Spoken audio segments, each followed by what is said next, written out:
Hello વિદ્યાર્થી મિત્રો, તો આપ સૌનું ફરીથી સ્વાગત છે ઇન્સ્પાયર એકેડમીના વિડીયો લેક્ચરમાં. અને આગળના લેક્ચરમાં આપણે ભૌતિક રાશિ અને એકમો વિશે ચર્ચા કરી હતી અને ભૌતિક રાશિના 3 પ્રકારો જોયા હતા. તેમાં પ્રથમ પ્રકાર હતો મૂળભૂત ભૌતિક રાશિ, બીજો પ્રકાર હતો પૂરક ભૌતિક રાશિ અને ત્રીજો પ્રકાર હતો સાધિત ભૌતિક રાશિ. આપણે થોડું રીકેપ્ચર કરી લઈએ. ભૌતિક રાશિના 3 પ્રકાર. એમાં પ્રથમ પ્રકાર હતો મૂળભૂત ભૌતિક રાશિ.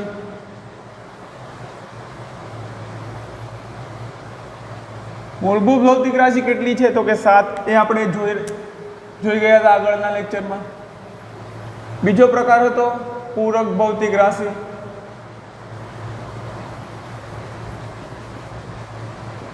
જેની ચર્ચા આપણે આજે કરવાના છે. અને ત્રીજો પ્રકાર છે સાધિત ભૌતિક રાશિ,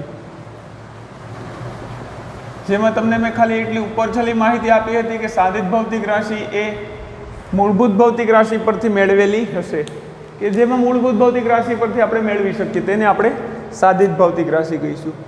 હવે મૂળભૂત ભૌતિક રાશિ 7 છે તે આપણે જોઈ ચૂક્યા છે. કઈ કઈ છે એ પણ આપણને ખબર છે. પેલું હતું દળ. બીજી મૂળભૂત ભૌતિક રાશિ, દળનો એકમ શું હતો? કિલોગ્રામ. હવે દળને ઇંગ્લિશમાં કેમ લખીશું? તો દળને આપણે ઇંગ્લિશમાં લખીશું માસ, MASS વડે, માસ. અને તેનો એકમ હતો, આપણે ઇંગ્લિશ શબ્દ બાદમાં લખીશું. બીજી ભૌતિક રાશિ હતી લંબાઈ. ત્રીજી ભૌતિક રાશિ આપણે જોઈ હતી સમય. ચોથી ભૌતિક રાશિ આપણે જોઈ હતી વિદ્યુત પ્રવાહ. આ જે મૂળભૂત ભૌતિક રાશિ હું અત્યારે લખું છું અહીંયા. પાંચમી મૂળભૂત ભૌતિક રાશિ આપણે જોઈ હતી તાપમાન. છઠ્ઠી હતી જ્યોતિ તીવ્રતા. અને સાતમી મૂળભૂત ભૌતિક રાશિ હતી દ્રવ્યનો જથ્થો, જે આપણે રાજુભાઈના પત્ની તેમને મોકલતા H2SO4 લેવા ને બધું કેરીને. આ 7 મૂળભૂત ભૌતિક રાશિ હતી. હવે આ 7 મૂળભૂત ભૌતિક રાશિના ઇંગ્લિશ નામ જે આપણે જરૂર છે એના ઇંગ્લિશ નામ લખતા જઈએ. બીજાના જે તમને મારે પારિમાણિક સૂત્ર વિશે સમજાવવાનું થશે એટલા માટે ઇંગ્લિશ નામની જરૂર પડશે, પણ એની કોઈ ઇંગ્લિશ નામ તમારે યાદ રાખવા જરૂરી છે નહીં, અને એની ચર્ચા આપણે બાદમાં કરીશું. આ હતી આપણી કઈ મૂળભૂત ભૌતિક રાશિ. તો હવે બીજો જે આજે અત્યારે ભણવાના છે બે રાશિ છે. પૂરક ભૌતિક રાશિ વિશે આપણે સમજ મેળવવાની છે. પૂરક ભૌતિક રાશિ 2 છે વિદ્યાર્થી મિત્રો. પ્રથમ પૂરક ભૌતિક રાશિ છે ખૂણો, અથવા તેને આપણે સમતલ કોણ પણ કહી શકીએ. પૂરક ભૌતિક રાશિ 2 છે. આપણે પૂરક ભૌતિક રાશિ જોઈએ. પ્રથમ છે સમતલ કોણ,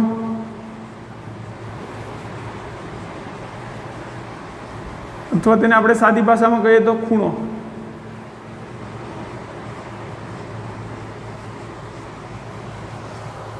આ વસ્તુ અજાણું હોય સમતલ કોણ અથવા ખૂણાથી એવું કોઈ બને નહીં.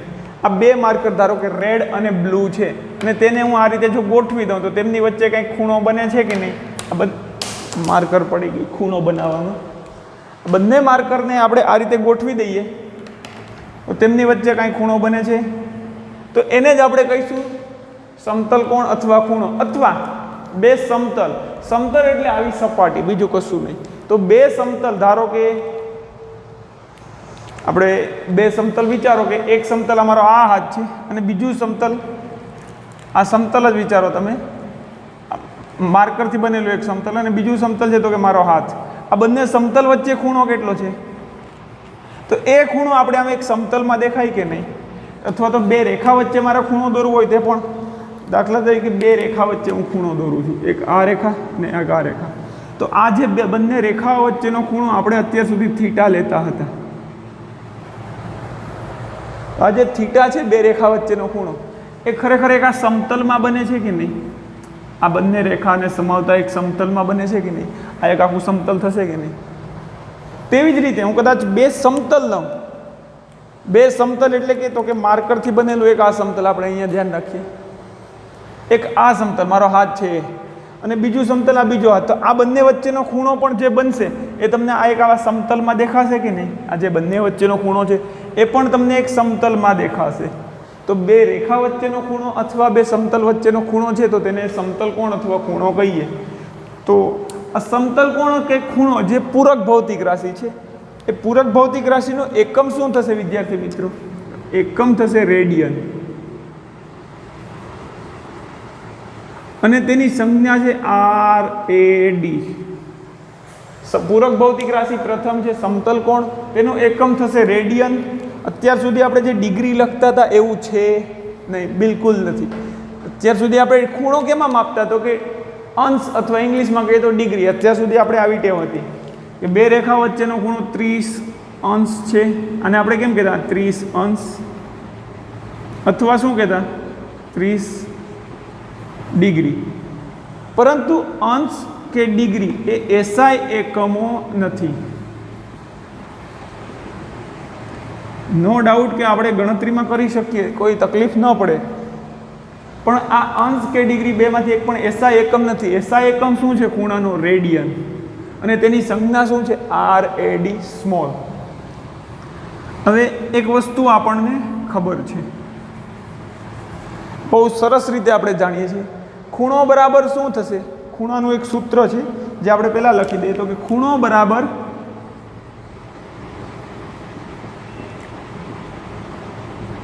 ચાપના છેદમાં ત્રિજ્યા. ખૂણો બરાબર ચાપના છેદમાં ત્રિજ્યા. દાખલા તરીકે કોઈ વર્તુળ છે, આપણે કોઈ વર્તુળ જોઈ લઈએ અહીંયા.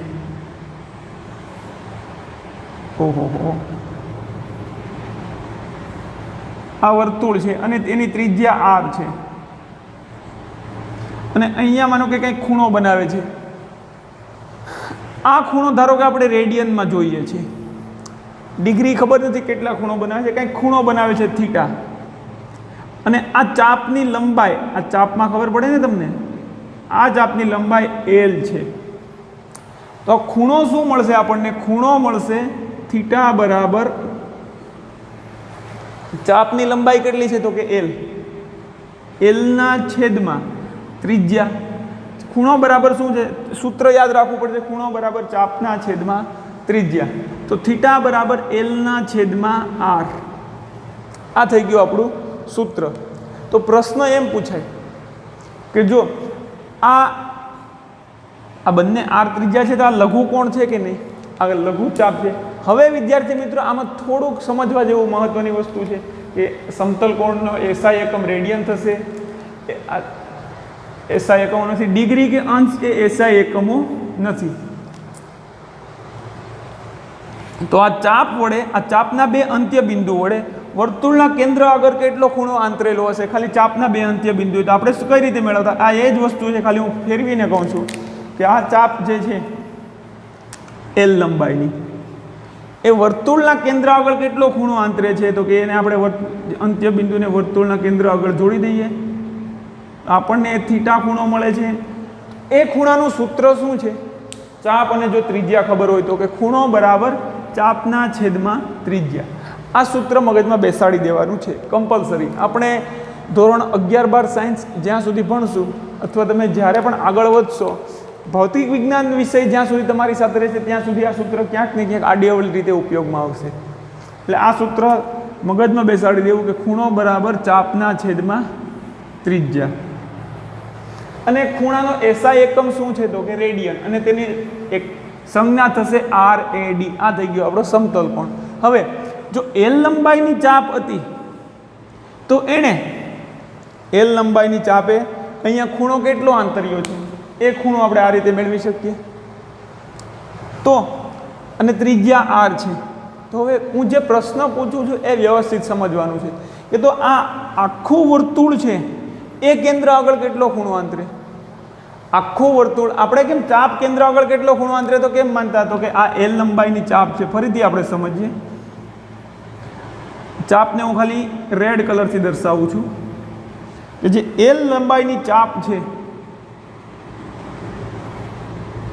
એ ચાપ વડે કેન્દ્ર આગળ કેટલો ખૂણો આંતરે છે? આ ચાપ વડે. તો શું કરતા હતા કે કેન્દ્ર આ છે ધારો કે, તો ચાપના જ્યાંથી ચાપ શરૂ થાય છે એ બિંદુને કેન્દ્ર આગળ જોડો, ચાપનું બીજું અંત્ય બિંદુ છે એને કેન્દ્ર આગળ જોડો ને એની વચ્ચે ખૂણો કેટલો બને છે એ મેળવવો છે. તો શું કરતા હતા? તો કે આ ચાપની લંબાઈ ખબર હોય અને એ ચાપ કઈ ત્રિજ્યા વડે બને છે જો એ ખબર હોય તો ચાપની લંબાઈ ધારો કે L છે અને ચાપની ત્રિજ્યા R છે તો ખૂણાનું સૂત્ર આપણને ખબર છે ચાપના છેદમાં ત્રિજ્યા. તો આપણે થીટા બરાબર L ના છેદમાં R અને એકમ લખવો પડે રેડિયન. L ના છેદમાં R રેડિયન મળે. હવે વિદ્યાર્થી મિત્રો આ વસ્તુ થઈ ગઈ ચાપ વડે. વર્તુળ પણ એક ચાપ જ છે આખી. અહીંયા મેં સમજાવ્યું એમ તો આખા વર્તુળ વડે કેન્દ્ર આગળ કેટલો ખૂણો આંતરતો હશે. દાખલા તરીકે આખું વર્તુળ એટલે આવું કંઈક થશે. વર્તુળ છે આપણે ભૌતિક વિજ્ઞાનમાં ધારવાનું વધારે આવશે અને આવું ડ્રોઈંગમાં તો તમારે ધારવું જ પડશે કે વર્તુળ છે. બહુ સરસ ડ્રોઈંગ તો છે નહીં મારું. શક્ય હોય એટલી ટ્રાય કરીએ વર્તુળ બનાવવાની પણ નહીં બને તો પછી તમારે ધારવાનું જ રહ્યું કે આ વર્તુળ છે. બસ ધારો કે આ વર્તુળ છે. આ બાજુથી વર્તુળ ધારવું પડે એમ છે. સરસ વર્તુળ નથી થયું. હજી આપણે ટ્રાય કરી લઈએ એકાદી વર્તુળ બનાવવાની. સફળતા મળે તો ઠીક છે નહીંતર આ વર્તુળ નહીં બને તો તકલીફ તો નહીં પડે આપણે ક્યાંય.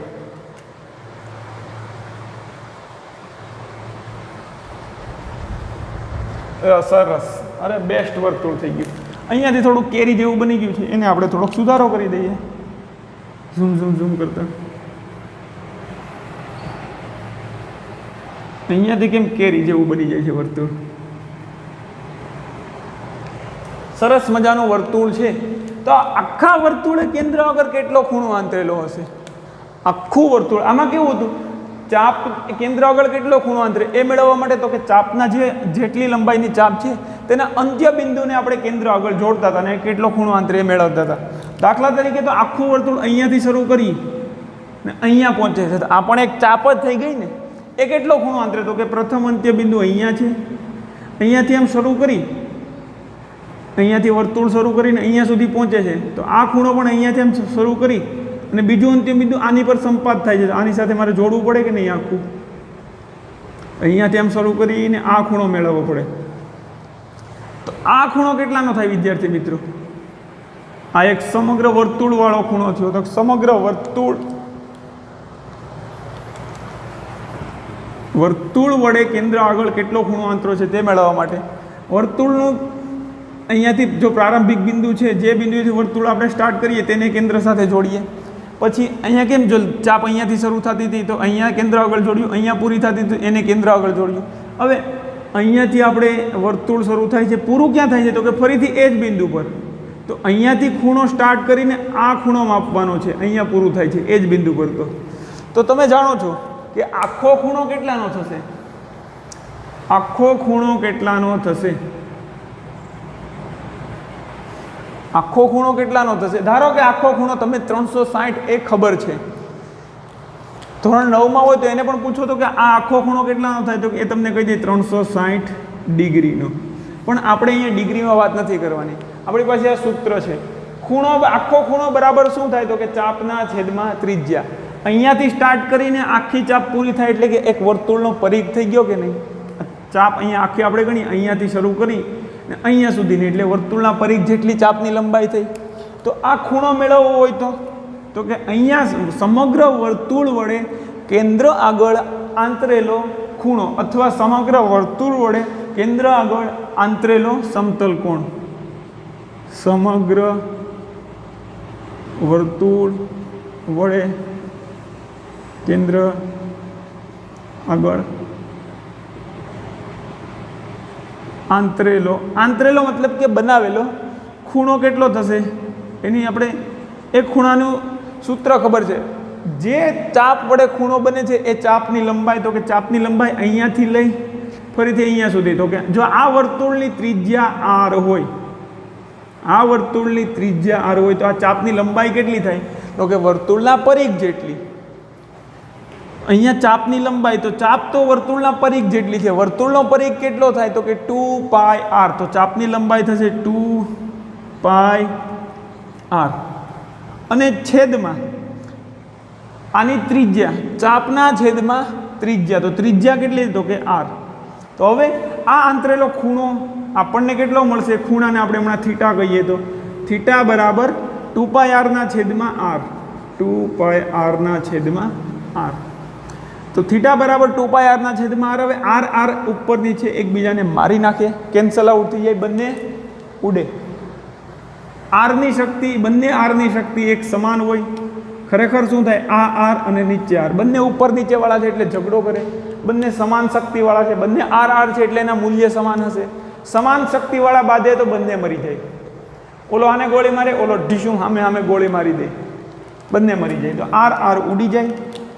તમારે પરીક્ષામાં આમ નથી ઉડાડવાનું નહીંતર માર્ક પછી ઉડી જશે. તો આપણને થીટા મળશે 2π એકમ શું થશે રેડિયન.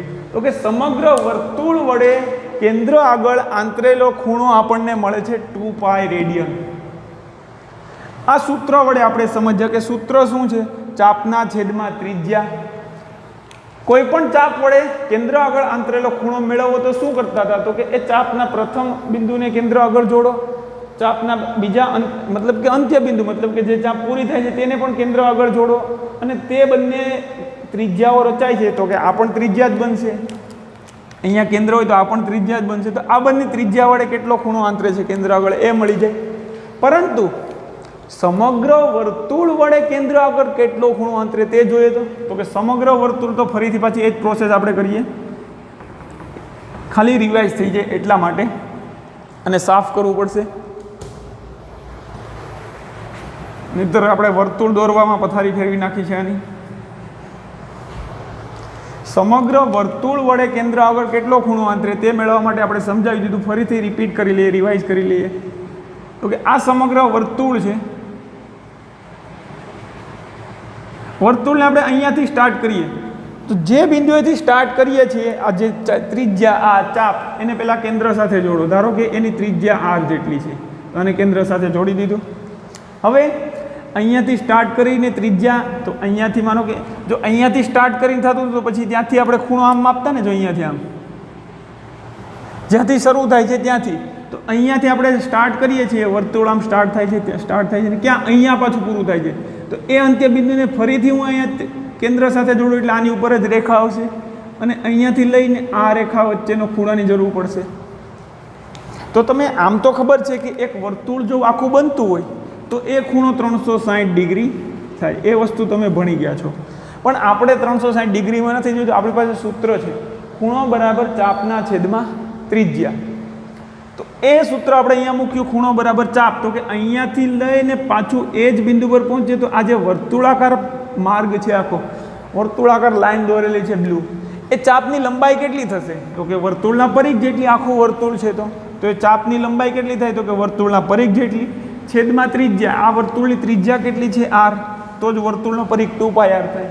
હવે r r મરી જાય એકબીજાને તીર મારી દે આપણને જવાબ મળે થીટા બરાબર 2π રેડિયન. થીટા બરાબર 2π રેડિયન. હવે આપણને ખબર છે કે આખું વર્તુળ જે બને છે અહીંયા એ કેન્દ્ર આગળ કેટલો ખૂણો આંતરે કે 360 ડિગ્રી. તો હવે આપણે રેડિયન અને ડિગ્રી વચ્ચેનો સંબંધ તારવી શકીએ કે આ આપણને ખબર છે કે અહીંયાથી લઈને અહીંયા સુધી આખું વર્તુળ બનતું હોય તો એ ખૂણો કેટલાનો થાય 360 ડિગ્રીનો અને આપણને રેડિયનમાં કેટલો મળે છે 2π રેડિયન. તો આપણે આમ લખી શકીએ 360 ડિગ્રી બરાબર 2π રેડિયન. આ એક સંબંધ મળી ગયો ડિગ્રી અને રેડિયન વચ્ચેનો. કે ક્યારેય પણ તમને પૂછે કે ડિગ્રીમાંથી રેડિયનમાં ફેરવો કે રેડિયનમાંથી ડિગ્રીમાં ફેરવો તો આ સંબંધ હોવું જોઈએ. તો કે 360 ડિગ્રી બરાબર 2π રેડિયન. તો આપણે આનાથી અડધું કરીએ તો શું મળે તો કે 180 ડિગ્રી બરાબર શું લખી શકીએ પાય રેડિયન. 360 ડિગ્રી બરાબર 2π રેડિયન 180 ડિગ્રી બરાબર પાય રેડિયન. તો આપણે અહીંયા લખીએ 90 ડિગ્રી બરાબર આના છેદમાં 2 કરીએ કે આમાં પહેલાં આના છેદમાં 2 કરીએ એટલે 2 ઉડી જાય. એક્ઝેક્ટલી શું થાય 180 ડિગ્રી કરવું એટલે શું થાય તો કે 360 ડિગ્રી છેદમાં 2 કરું કે નહીં. તો અહીંયા પણ મારે શું કરવું પડે 2π ના છેદમાં 2 રેડિયન બંને બાજુ હું 2 વડે ભાગું તો મને 360 ડિગ્રીના છેદમાં 2 એટલે શું મળશે તો કે 180 ડિગ્રી અને 2 ના 2π ના છેદમાં 2 એટલે 2 ઉડી જાય તો મને મળશે પાય રેડિયન. આ વસ્તુ ક્લિયર મગજમાં ઉતરી જાય તમને, કાં તો આ યાદ રાખીએ 360 ડિગ્રી બરાબર 2 પાઈ રેડિયન અથવા 180 ડિગ્રી બરાબર પાઈ રેડિયન. તો આપણે એવું કહી શકીએ કે વર્તુળ તેના કેન્દ્ર આગળ કેટલો ખૂણો આંતરે છે. ડિગ્રીમાં કેવું હોય તો આપણે કહીશું 360 ડિગ્રી, અથવા રેડિયનમાં કેવું હોય તો આપણે કહીશું 2 પાઈ રેડિયન. અને અહીંયા વિદ્યાર્થી મિત્રો પાઈની કિંમત આપણે લેવાની છે. આ પાઈની કિંમત પાઈ બરાબર 3.14 લેવાની છે પાઈની કિંમત, અથવા તમે 22/7 લઈ શકો. જો તમને આપેલું હોય કે પાઈની કિંમત 3.14 લ્યો તો એ લેવાનું. જો તમને એવું આપેલું હોય કે 22/7 લ્યો તો એ પણ મોટા ભાગે 99.99% પાઈની કિંમત આપણે આ જ લેવાની થશે, 3.14. તો હવે આઈડિયા આવી ગયો કે સમતલ કોણ શું છે. બે સમતલ અથવા બે રેખા વચ્ચેનો ખૂણો છે. અહીંયા પણ ખરેખર આ બે રેખા વચ્ચેનો ખૂણો હતો. અહીંયાથી આ ચાપ શરૂ થતી હતી, જ્યાંથી શરૂ થતી હતી ત્યાંથી ત્રિજ્યા દોરી, ત્યાંથી પછી એ ત્રિજ્યા અને જ્યાં ચાપ પૂરી થાય છે ત્યાંથી એક ત્રિજ્યા દોરે. તો એ બંને ત્રિજ્યા વચ્ચેનો ખૂણો કેટલો છે એ થઈ ગયો ખરેખર આ ચાપે કેન્દ્ર આગળ ચાપ વડે કેન્દ્ર આગળ અંતરાયેલ ખૂણો. તેવી જ રીતે આ વર્તુળ એક આખી ચાપ છે કે નહીં, એ પણ એ ચાપ જ ગણી શકીએ વર્તુળના પરિઘને. તો એ ચાપ ધારો કે અહીંયાથી સ્ટાર્ટ કરીએ તો એ પ્રથમ ત્રિજ્યા દોરીએ, પછી અહીંયાથી ચાપ શરૂ કરીએ ને અહીંયા પૂરી કરીએ તો બીજી ત્રિજ્યા પણ અહીંયા દોરવી પડે. તો આ ખૂણો ખરેખર અહીંયાથી આમ સ્ટાર્ટ કરીને અહીંયા સુધી લંબાઈ છે. તો એ ખૂણો રેડિયનમાં જોઈએ તો આપણને મળે છે 2 પાઈ રેડિયન. અને 360 ડિગ્રી આપણને ખબર હતી કે આખો વર્તુળનો ખૂણો કેટલો થાય તો કે 360 ડિગ્રી. એ ખરેખર આ બંને ત્રિજ્યા વચ્ચેનો જ ખૂણો છે. પ્રથમ ત્રિજ્યા અને પછી એક રાઉન્ડ ફરી જાય પછી બીજી ત્રિજ્યા આવે છે, કારણ કે અહીંયાથી ચાપ સ્ટાર્ટ થાય પછી અહીંયાથી રાઉન્ડ ફરે ત્યારે પૂરી થાય છે, ત્યારે બીજી ત્રિજ્યા હોય. તો અહીંયાથી એમ રાઉન્ડ ફરીને મારે ખૂણો માપવો પડે. ખરેખર શું થાય કે જો આવડી ચાપ હોય, આ વસ્તુને આપણે રિયલાઇઝ કરવું હોય તો એ વસ્તુને રિયલાઇઝ કરવા માટે બે પેનની જરૂર પડે, પણ આપણે માર્કરથી કામ ચલાવી લઈએ. કે જો ચાપની લંબાઈ શૂન્ય હોય, આ ચાપની લંબાઈ જ ન હોય તો એક ત્રિજ્યા અને બીજી ત્રિજ્યા, ખૂણો શૂન્ય બને. ચાપની થોડી ઘણી લંબાઈ, માનો કે આવડી ચાપ હોય ખાલી આટલી, તો શું બનશે? આ પ્રથમ બિંદુ, પ્રથમ ત્રિજ્યા અને ચાપનું અંત્ય બિંદુ વડે ખૂણો. હવે માનો કે ચાપની તો આટલો ખૂણો બને. હવે એને આપણે અલગથી સમજીએ થોડું કે જો ચાપની લંબાઈ જ કાંઈ ન હોય, એક બિંદુ હોય તો એ બિંદુને કેન્દ્ર વડે જોડો, પછી ફરીથી એ બિંદુને કેન્દ્ર વડે જો તો 0 ડિગ્રી મળે. ચાપની લંબાઈ આટલી કરું તો મને કેટલી ડિગ્રી મળે? આ જેટલી લંબાઈ છે તો આ ત્રિજ્યા, બીજી ત્રિજ્યા હું અહીંયા દોરીશ. હવે ચાપની લંબાઈ થોડીક વધારું તો મને આ ખૂણો એટલો થશે, પછી એટલો મળશે. હજી ચાપની લંબાઈ વધારીશ તો મને ખૂણો કેટલો મળશે? સોરી, તમને અહીંયા કદાચ દેખાતું નહીં હોય, મિસ્ટેક થઈ ગઈ. ફરીથી મારે સમજાવવું પડશે, રિપીટ ટેલિકાસ્ટ કરવું પડશે. દાખલા તરીકે અહીંયા તમે બધા ધ્યાન રાખજો, કોઈ બિંદુ છે તો એ કેન્દ્ર આપણે રાખીએ, અહીંયા કેન્દ્ર નાનું રાખીએ, પછી વર્તુળ ગોળ નહીં બને, વર્તુળાકાર નહીં બને. આ બિંદુ કેન્દ્ર આગળ કેટલો ખૂણો આંતરે? 0, કારણ કે પણ બિંદુને થોડીક આપણે જો ચાપને લંબાઈ આપીએ, આટલી લંબાઈ આપીએ ચાપને, તો એ ખૂણો કેટલો બનાવતો કે આ અંત્ય બિંદુને આપણે અહીંયા કેન્દ્ર આગળ જોડીએ તો આટલો કંઈક ખૂણો બનાવશે. હજુ જો ચાપને લંબાઈ વધારીએ આપણે તો હવે અહીંયાથી બનશે ખૂણો આના કરતાં થોડોક વધારે. હજુ ચાપની લંબાઈ આપણે થોડીક વધારતા જઈએ, વર્તુળાકાર કેમ થતી? આટલી મોટી રાખીએ તો આ તો આખી ચાપ અહીંયાથી બને, તો અહીંયાથી મારે આમ જોડવું પડે ત્રિજ્યા વડે. આ ત્રિજ્યા સમાન છે એવું ધારી લો તમે વિદ્યાર્થી મિત્રો કે ત્રિજ્યા કેવી છે? સમાન. ને આ વર્તુળ જ છે. થોડું ઘણું આપણે ધારવું તો પડશે. તો હવે ખૂણો કેટલો આટલો મોટો બને છે. હજુ હું વર્તુળને આ ચાપની લંબાઈ પહેલાં આટલી હતી, પછી આટલી કરી, પછી આટલી કરી, હજુ હું ચાપની લંબાઈ અહીંયાથી વધારીને થોડીક અહીંયા આટલી કરી દઉં તો મને ખૂણો કેટલો મળશે? આને જોડવું પડે આમ, અહીંયાથી સ્ટાર્ટ કરીને અહીંયા સુધી. અને હજુ હું ચાપની લંબાઈ માનો કે અહીંયાથી લઈને અહીંયા સુધી પહોંચાડી દઉં તો મારે ખૂણો કેમ માપવો પડે? તો કે અહીંયાથી સ્ટાર્ટ કરી ફરીથી અહીંયાથી કેન્દ્ર સાથે જોડવું પડે તો આ ખૂણો બને આપણને, જે છેલ્લે રાઉન્ડ લાગી ગયો એ રીતે.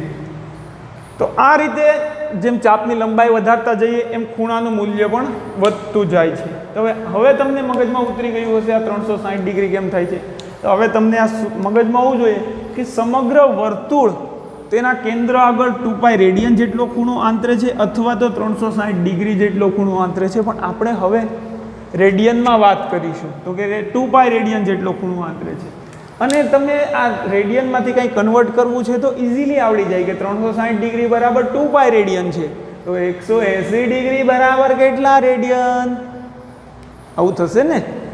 ઘણીવાર ફ્લોમાં શું છે, મજા વધારે આવી જાય તો વધારે પડતા આવું સાઉન્ડ નીકળવા માંડે, બની શકે આવું. અમારા એક અંગ્રેજીના શિક્ષક જ્યારે હું ભણતો 12th સાયન્સમાં, માવાણી સાહેબ હતા, એ બહુ આવી રીતે કહેતા, when we have given sentence like this we will discuss next let, એવું બધું. પછી ઇંગ્લિશ મીડિયમ બહુ ઓછું આવડે અમને, એટલે વધારે ઇંગ્લિશમાં ના બોલાય.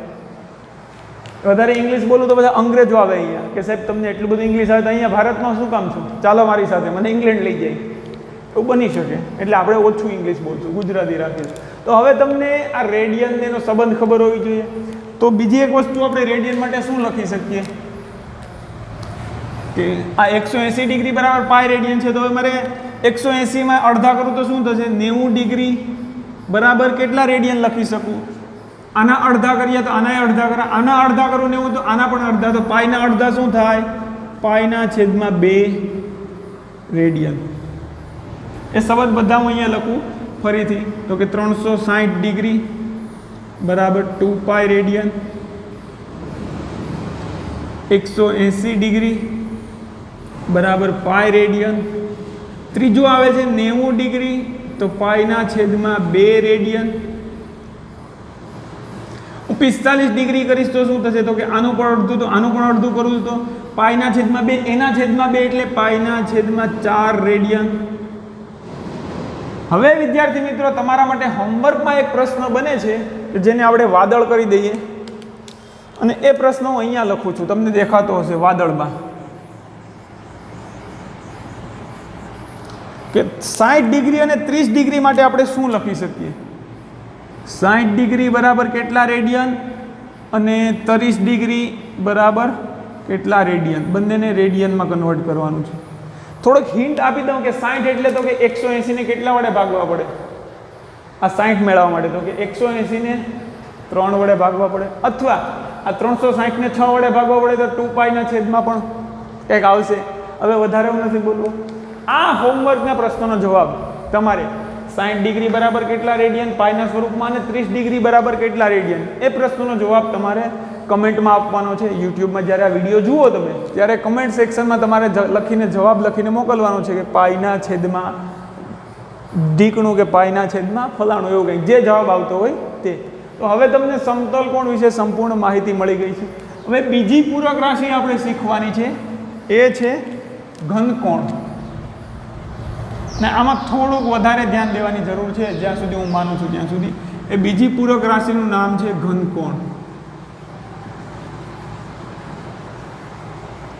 સમતલ કોણ એટલે અથવા ખૂણાનું સૂત્ર શું હતું? ચાપના છેદમાં ત્રિજ્યા. બીજી પૂરક રાશિ છે ઘનકોણ. અહીંયા શું થતું હતું વિદ્યાર્થી મિત્રો કે બે રેખા અથવા બે સમતલ વડે એક જ સમતલમાં ખૂણો અંતરાતો હતો. હું બે રેખા રાખતો હતો અહીંયા, તો એની વચ્ચે આ ખૂણો બને છે એક જ સમતલમાં બને છે, અથવા બે સમતલ રાખતો હતો તેની વચ્ચેનો ખૂણો પણ આમ એક જ સમતલમાં બનતો હતો.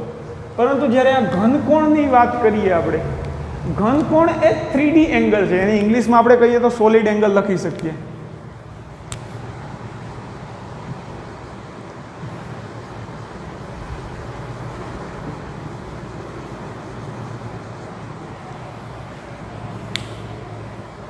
Solid angle.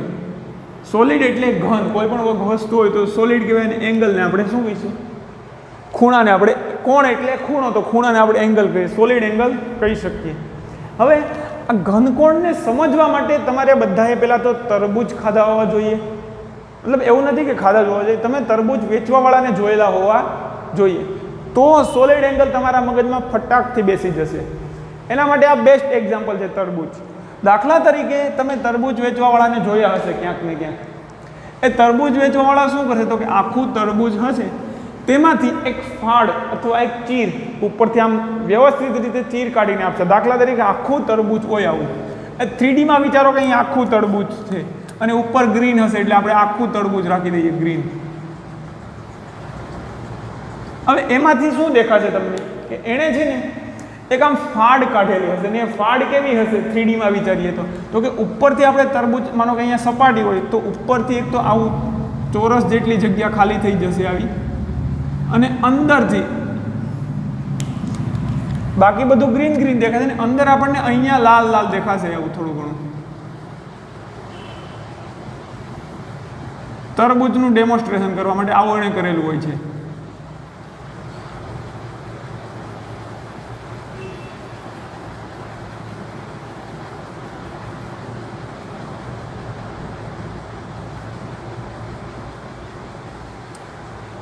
ખરેખર શું હોય કે અહીંયાથી જે ફાડ કાઢી લે છે તે કેવી હોય તો કે ફાડમાં 4 ધાર તમને દેખાશે અલગ અલગ. એક નીચે બિંદુએ ફાડ હશે, એક તો સેન્ટર વાળી હશે, અને આમ 4 અલગ અલગ ધાર દેખાશે તમને એ ફાડ જે કાઢેલી હશે એવી. આમ 4 અલગ અલગ ધાર દેખાશે વિદ્યાર્થી મિત્રો તમને. ધાર અહીંયાથી કેમ નથી દેખાતી? અમારે પકડવામાં તકલીફ પડતી હશે કંઈ?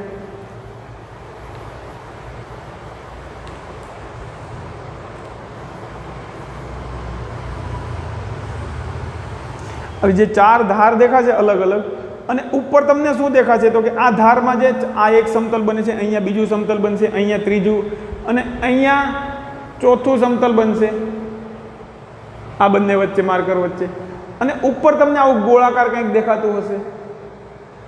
આ 4 ધાર હશે ને 4 ધાર નીચે તરફ જતા કેવું થાય એક બિંદુમાં 4 ધાર મળતી હશે, અને ઉલટું કરીએ તો આપણને પિરામિડ જેવું દેખાશે એ તરબૂચની ચીરને, અથવા એ ફાડને તમે ઉલટી કરો તો આવું કંઈક પિરામિડ જેવું દેખાય સ્ટ્રક્ચર આમ, કે જેમાં 4 બાજુઓ હશે અને નીચે એ તરબૂચની ચીર આમ ઉલટી કરી પછી પાછી આમ ઉલટી કરી દઈએ તો કે આમ ત્રિકોણાકારની આમ 4 બાજુઓ હશે, અહીંયાથી આમ 2 હશે, અહીંયાથી આમ 2 હશે, અહીંયાથી અને પાછળથી 2 હશે, ઉપર લીલા કલરની છાલ હશે. એ આપણને કેવી દેખાશે? હું અહીંયા દોરવાનો પ્રયત્ન કરું છું, આશા રાખો કે તમને સમજાય થોડુંક.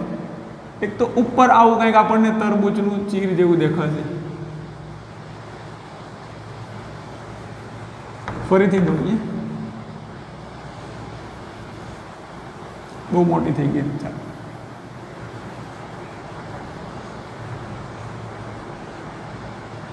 તરબૂચની ફાળ દેખાશે, અને તેમાંથી તમને ઇમેજિન કરવાનું છે કે એક ધાર અહીંયા હશે આવી રીતે, અહીંયાથી એક આ ધાર હશે, અને એક ધાર અહીંયાથી આ જે બાજુ હશે તેમાંથી એક દેખાતી હશે. તમને દેખાતી નહીં હોય પાછળ આવું કંઈક લાગતું હશે. તો હવે તમારા મગજમાં આ તરબૂચની ચીર આ કેમ આમાંથી જાણે આમ કાઢી હોય એવું લાગે છે તમને? એવું થોડું ઘણું દેખાય છે કે નહીં? હા પાડો, ખોટી ના નહીં પાડવાની. થોડુંક સમજવાનો પ્રયત્ન કરો, થોડુંક ઇમેજિન કરો. મેં તમને પહેલાં જ લેક્ચરમાં કીધું કે જ્યારે હું કાંઈ પણ બોલું તો તમને લિટરલી લાગવું જોઈએ કે સાહેબે તરબૂચ દોર્યું, આ તરબૂચમાંથી એક ફાડ કાઢી લીધી છે ને અહીંયા મૂકી દીધી છે બરાબર ડેમોન્સ્ટ્રેશન માટે. અને એમ પણ વિચારી શકીએ કે ઉપર પેરેશૂટ છે, આ ચોરસ જેવું ચોરસ આકારનું છે, ચોરસ આકારનું છે. હવે એને તમે ઉપરથી નીચે મૂકશો, એના આનું એક્ઝામ્પલ બેસ્ટ આપું. બધાએ આપણા ગુજરાતમાં અને સૌરાષ્ટ્રમાં ખાસ માવા મસાલાનું કાગળ જોયું હશે, ચોરસ આવે. એ માવા મસાલાના કાગળમાં ચોરસમાં તમે 4 ખૂણે એક દોરા બાંધી દો સરખી લંબાઈના, અને એ 4 દોરાને નીચે એક જગ્યાએ ગાંઠ વાળી અને કોઈ પથ્થર મૂકી દો, અને પછી ઉપરથી તમે મૂકશો તો પેરેશૂટ જેવું લાગશે. એ પેરેશૂટ જેવું કેવું લાગશે તો કે એ 4 આમ દોરાના જે ધાર હશે એ 4 ધાર ઉપર જે માવાનું મસાલાનું કાગળ હશે ત્યાં ઉપર થોડુંક ઉપર ઉપસી જશે, સીધું નહીં રહી. જ્યારે નીચે આવશે ત્યારે નીચેથી હવાના દબાણના કારણે આવું કંઈક થઈ જશે.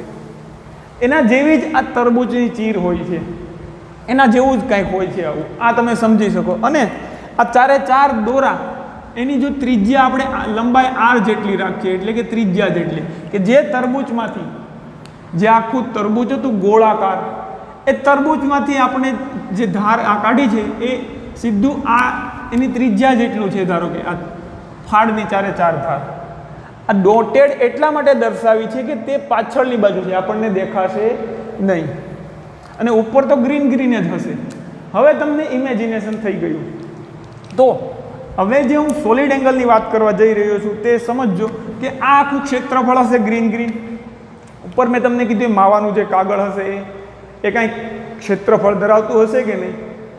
તો કે એ આખા ક્ષેત્રફળ વડે જે બિંદુએ તમે કાંકરો બાંધો છો એ કાંકરામાં આખા ક્ષેત્રફળ વડે એ કાંકરો બાંધી દઈએ અથવા નાની એવી કાંકરી બાંધી દઈએ અને જે ગાંઠ મારી દઈએ તો ચારે ચાર દોરા છે એક સરખી લંબાઈના એક બિંદુએ કનેક્ટ થઈ જાય આ રીતે અહીંયા. તો એ બિંદુ આગળ ઉપરના આખા કાગળે ત્રિપરિમાણમાં, આમાં કેમ હતો તો કે દ્વિપરિમાણમાં ખૂણો, એમને આખા કાગળે ત્રિપરિમાણમાં કેટલો ખૂણો આંતરે છે?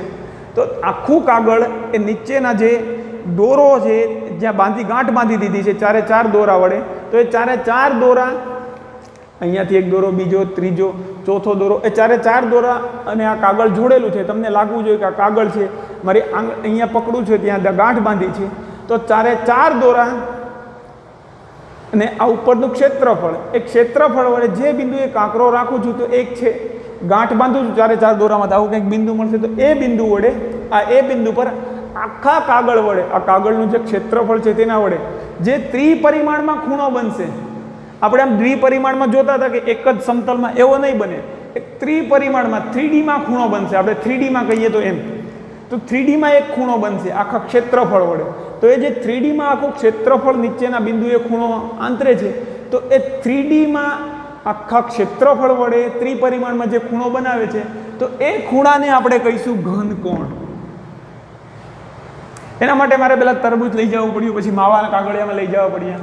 તો એ ખૂણો જે બને છે તેને આપણે શું કહીશું? ઘનકોણ. હવે એ ઘનકોણને આપણી બુકમાં જે રીતે આપેલું છે તે રીતે દર્શાવીએ તો કે ચાર આમ એજ દર્શાવવી પડે. એના પહેલાં ચાર એજ દર્શાવવા પહેલાં જે માવાનું કાગળ આપણે પેરેશૂટ બનાવીને નીચે મૂકીએ, તો તમે બધાએ આવું રમત રમેલી જ હશે. ન રમેલી હોય તો તમે પ્રેક્ટિસ કરી લેજો કે માવા મસાલાનું જે ચોરસ કાગળ હોય છે તેના કિનારે ચારે ચાર ખૂણા હોય છે ત્યાં એક એક સરખી લંબાઈના દોરા બાંધી દો અને પછી નીચે દોરામાંથી એક ગાંઠ વાળી દો અને ત્યાં થોડોક એવો હલકો પથ્થર રાખી દો. પછી ઉપરથી જો તેને મૂકશો તો આમ પેરાસેટ જેવું ખુલીને નીચે પડશે. તો એ જ પેરેશૂટને તમે આડું વિચારો તો અહીંયા આકૃતિ આવી કંઈક બનશે. તો કે એ જ પેરેશૂટને જો આપણે આડું વિચારીએ તો આપણી આકૃતિ આવું કંઈક થશે. માવા મસાલાનું કાગળ આવું કંઈક આપણને દેખાશે.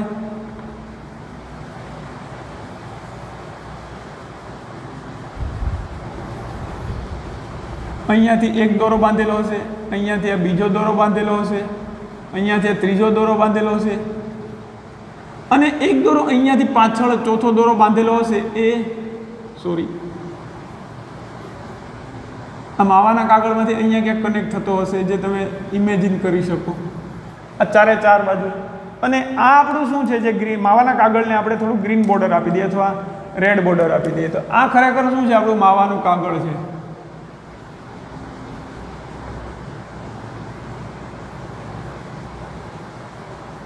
ઇમેજિન કરી શકો તમે. એ કાગળના ક્ષેત્રફળ વડે આ બિંદુ આગળ કેટલો ત્રિપરિમાણમાં, આખો ત્રિપરિમાણમાં, એને આપણે ત્રિપરિમાણમાં સર્કલ વડે દર્શાવી શકીએ કે ત્રિપરિમાણમાં આવું કંઈક સર્કલ બનશે. તો આખો ખૂણો ત્રિપરિમાણમાં કેટલો ખૂણો આંતરે છે? તો એ ત્રિપરિમાણમાં આંતરતા ખૂણાને જ આપણે સોલિડ એંગલ કહીએ છીએ. તો એ સોલિડ એંગલ માટે આપણી પાસે એક, આને કેમ આપણે થીટા કહેતા હતા સમતલ કોણને, તો ઘનકોણને આપણે ઓમેગા વડે દર્શાવીએ. આ સાઇન અત્યાર સુધી ધોરણ 10માં તમે શીખી ગયા. ઓમેગા કહીએ અને અવરોધ માટે આપણે આને કહેતા હતા ઓહમ પણ કહેતા હતા, પણ એને આપણે હવે કહીશું ઓમેગા. ઘનકોણને શું કહીશું? ઓમેગા. સમતલ કોણને આપણે થીટા કહેતા હતા, તો કે થીટા કેટલો બને છે. તેવી જ રીતે આ ઘનકોણને આપણે શું કહીશું? ઓમેગા. આ સમતલ કોણને થીટા, તો આને આપણે ઓમેગા કહીશું. અહીંયા હું થીટા લખતા ભૂલી ગયો છું. એવું જરૂરી નથી તમે થીટાને બદલે આલ્ફા બીટા ગામા કાંઈ પણ નામ આપી શકો. તમે થીટા કહો તો વધારે સારું, અહીંયા ઓમેગા કહીએ તો વધારે સારું. એવું. હવે અહીંયા કેટલો ખૂણો આંતરે છે તો એનું પણ સૂત્ર છે. જેમ સમતલ કોણનું આપણી પાસે સૂત્ર હતું ખૂણો બરાબર ચાપના છેદમાં ત્રિજ્યા, તેવી જ રીતે આ ઘન કોણ આખું જે આ ક્ષેત્રફળ છે, અહીંયા સમતલ કોણ કોણ આંતરતું હતું? તો કે ચાપ. ચાપ એટલે ખાલી લંબાઈ હોય, ચાપમાં ક્ષેત્રફળ ન હોય. આમાં કંઈ ક્ષેત્રફળની વાત કરી હતી નહીં, તો કે ખાલી આ લંબાઈની જે ચાપ છે એ કેટલો ખૂણો આંતરે છે. અહીંયા મેં ઉદાહરણ આપીને સમજાવ્યું હતું, જે ચેકી નાખ્યું છે. તો અહીંયા સમતલ કોણ કોના વડે આંતરાતો હતો? તો કે ચાપ વડે. અને એક સમતલમાં જ અંતરાતો હતો, દ્વિપરિમાણમાં હતો. જ્યારે અહીંયા આ ઘનકોણ એ ત્રિપરિમાણમાં આખું 3Dમાં આખું રચાશે અને એ ઘનકોણને આપણે ઓમેગા વડે દર્શાવીશું. તો ઘનકોણનું સૂત્ર બનશે વિદ્યાર્થી મિત્રો ઘનકોણ બરાબર જે ક્ષેત્રફળ વડે ખૂણો અંતરાય છે તે ક્ષેત્રફળ અને છેદમાં ત્રિજ્યાનો વર્ગ. સમતલ કોણનું સૂત્ર શું હતું? તો કે જે ચાપ વડે ખૂણો અંતરાય છે તે ચાપની લંબાઈ અને તેના છેદમાં ત્રિજ્યા. જ્યારે ઘનકોણમાંથી ઝૂમ કરતા અહીં આવી જઈએ તો ઘનકોણનું સૂત્ર બની જાય તો કે જે ક્ષેત્રફળ વડે ખૂણો અંતરાય છે તે ક્ષેત્રફળ અને તેના છેદમાં ત્રિજ્યાનો વર્ગ. તેના છેદમાં ત્રિજ્યાનો વર્ગ. દાખલા તરીકે આને આપણે જો ત્રિજ્યા r લઈએ અથવા અહીંયા સમજીએ અથવા અહીંયા આ ત્રિજ્યા r લઈએ તો ચારે ચાર ત્રિજ્યા કેવી થશે? સમાન થશે. ચારે ચાર દોરા સમાન જ હોય તો ત્રિપરિમાણમાં દર્શાવેલ છે એટલે આ તમને આ ટૂંકો અને આ મોટો લાગે. નહીં તો રિયાલિટીમાં તો સરખું જ હોય. આ તરબૂચની ફાળ કાઢો તમે આમ ઝૂમ કરતા તો નીચે કેવું લાગે? અહીંયાથી ઉપર ગ્રીન ગ્રીન હોય, આ ચાર આવી બાજુઓ હોય એ રેડ કલરની દેખાતી હોય અને એમાં ચાર ધાર દેખાતી હોય. તો ચારે ચાર તરબૂચ વ્યવસ્થિત જો ગોલક જેવું હોય, લંબગોળ ન હોય તો ચારે ચાર ધારની લંબાઈ જો કેન્દ્ર સુધી ઉતારેલી હોય તો મસ્ત સમતલ કોણ માટે ઉદાહરણ બની જાય. હવે ઘનકોણનું સૂત્ર થઈ ગયું આ. તો હવે ક્ષેત્રફળ, આ ક્ષેત્રફળ ધારો કે આપણે એ લઈએ. ક્ષેત્રફળ કેટલું છે? તો કે આનું ક્ષેત્રફળ આ જે માવાનું કાગળ અથવા એવું કંઈ તમને દેખાય છે તેનું ક્ષેત્રફળ આપણે લઈએ એ જેટલું, એ મીટર સ્ક્વેર. ક્ષેત્રફળને આપણે એ મીટર સ્ક્વેર લીધું, એની કંઈક વેલ્યુ હશે. અને ત્રિજ્યા તો કે r છે. તો અહીંયા ઘનકોણ કેટલો બનશે? ઘનકોણ ઓમેગા બરાબર આપણે લખી શકીએ એનો એ છેદમાં r નો વર્ગ. ક્ષેત્રફળ એ, આનું ક્ષેત્રફળ એ લઈ લીધું છે અને ત્રિજ્યા છેદમાં ત્રિજ્યા કેટલી છે? તો કે ત્રિજ્યા r છે તો છેદમાં r નો વર્ગ. હવે આનો એકમ શું થશે? આમાં તો રેડિયન હતું તો આનો એકમ વિદ્યાર્થી મિત્રો ઘનકોણનો એકમ, એનો એકમ છે સ્ટીરેડિયન.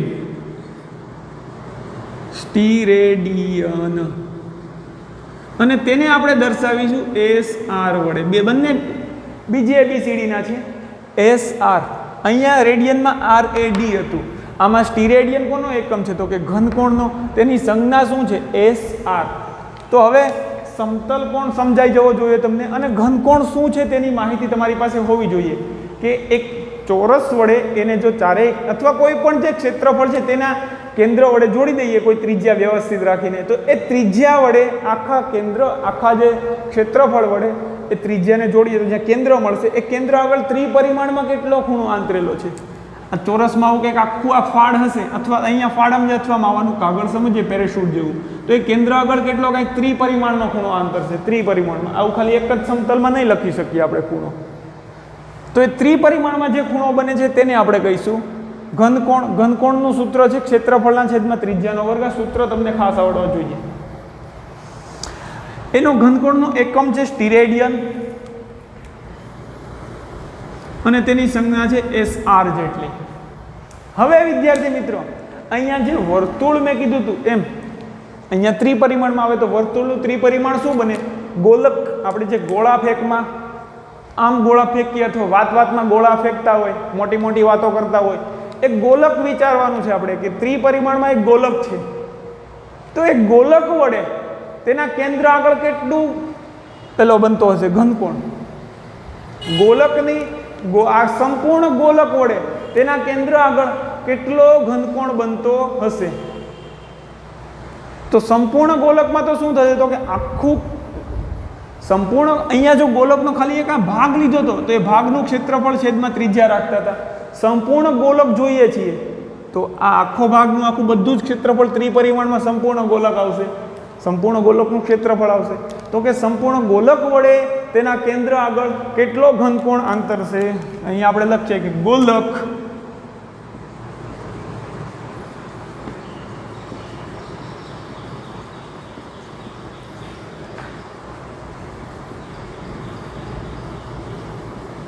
ગોલકના કેન્દ્ર આગળ અંતરાયેલ ઘનકોણ